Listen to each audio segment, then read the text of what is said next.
good morning, good morning. Welcome back to my channel. Thank you so much for tuning in again.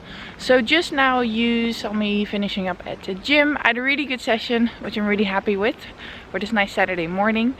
And I am right now in Bussum, which is where my parents live, which is closer to the middle of Holland, and I live in the sea, like towards the sea. I'm here for the weekend because my parents are in Spain and I need somebody to look over the house and the cats and the dog.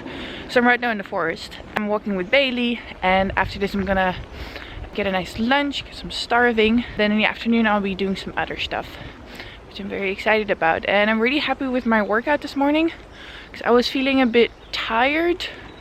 As you can see, I'm still quite tired. Look at that. It's been a busy week at work. I'm very excited to film and to bring you guys along for this day in the life. And it's gonna be a fun one. I'm gonna go into the kitchen all afternoon, so it's gonna be good. It's gonna be fun.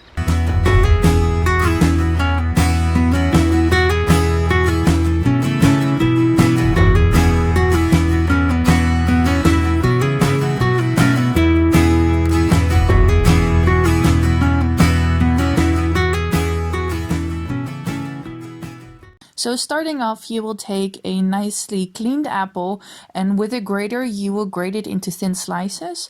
You can also cut them into thin slices if you'd like to. I just think this is a lot easier. Then put all the apple slices into a bowl and sprinkle them with some cinnamon, and then mix them all together so that the cinnamon is spread out evenly over all of the apple slices.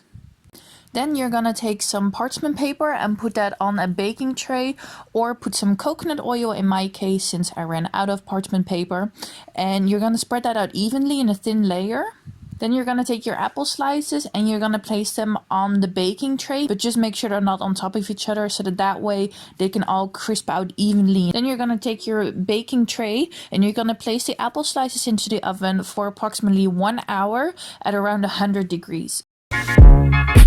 Do just what you want. Then for the pumpkin spice granola, the first thing you're gonna do is you're gonna chop up some walnuts. You can either chop them up really fine or rough. You can also chop up some almonds if you want, or any other nuts that you have on hand.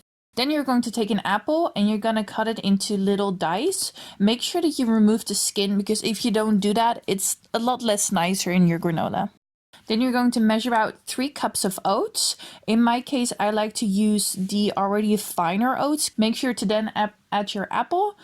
Then you're going to add your pumpkin spice mix. And this one I made myself. That's why it's in a nice little bowl. Up next, you're going to add your walnuts, followed by 1 teaspoon of vanilla essence. In this case, you can also use vanilla sugar. It really depends what you prefer best. Then you're going to take some molten coconut oil, and this you can either melt in the microwave, or in my case, I just put it into a little pan. Then you'll want to add your sweetener. In my case, this was some agave syrup I still had left. Otherwise, you can also use honey or brown sugar, anything that you like. Of course, you can also do it without sugar if you prefer that best. Make sure to mix these together really well, and then you're going to be pouring this little honey oil mixture all over your oats.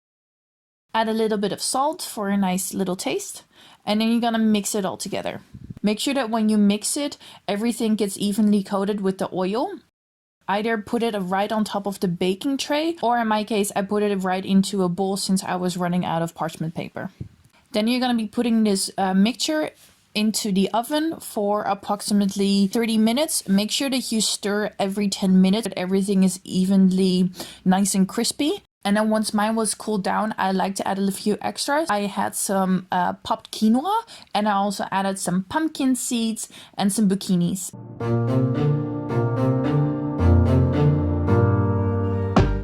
I belong to you. Do just what you want. First of all, is you're gonna chop up some chocolate.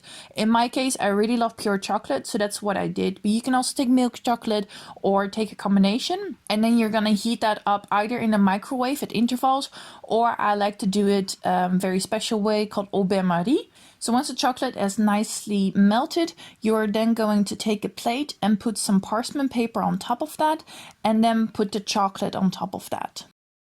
Up next is the fun part, and that is decorating your chocolate. So in my case, I did some swirls with peanut butter I have, and this peanut butter is only made from 100% peanuts.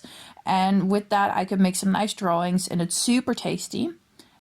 And then secondly, I made a fruit and nut mix one, and for this one I simply purchased a bag of fruit and nut mix and sprinkled that over the chocolate. And then once you're finished with decorating them, you'll put the chocolate plates into the freezer for a couple of hours so they're nice and hard, so then you can break them apart or chop them up with a knife. Do just what you want. So last but not least, we got some delicious apple muffins. And for this one, you can use whatever flour you want. In my case, I really like to use oat flour. And then we're gonna add some baking powder. I took about 1 teaspoon. And then we'll be adding some nice cinnamon. I took about 2 tablespoons and a pinch of salt. Then you're gonna be adding your apple dices. So these ones are the same from the granola. Then I added about 1 tablespoon of vanilla essence and about 3 heaped teaspoons of agave syrup. So for this case, you can also use honey or normal sugar, or even without sugar if you want to. Then I added 3 eggs to it.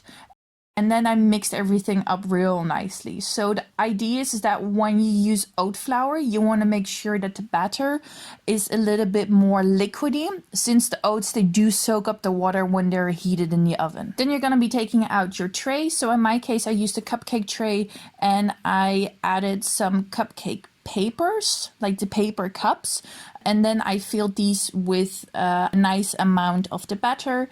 And then what I really like to do is I like to put some goodies on top of it. So I had some chopped up walnuts that I put, or a nice piece of chocolate. You can do anything you want. Of course, you can also do it without any extras.